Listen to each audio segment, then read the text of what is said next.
ഗൃഹനിർമ്മാണത്തിനുള്ള സ്ഥാനം നിർണ്ണയിക്കുന്നത് എങ്ങനെയെന്ന് നോക്കാം. കിഴക്കോട്ട് ദർശനമായി നിർമ്മിക്കുന്ന ഗൃഹത്തിന് തെക്കും വടക്കും തുല്യമാം വിധം തെക്കോട്ട് ഗമനം വെച്ച് തെക്ക് പടിഞ്ഞാറ് കുറ്റിയിൽ സ്ഥാനനിർണയം ചെയ്യാം.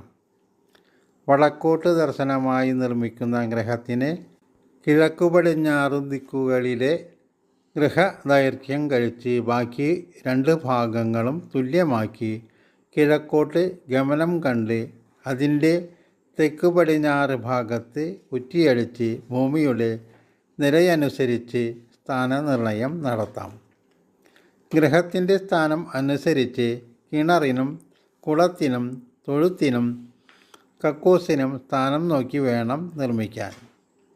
അതുപോലെ തന്നെ തുളസിത്തറ പണിയുന്നതിനും സ്ഥാനമുണ്ട്.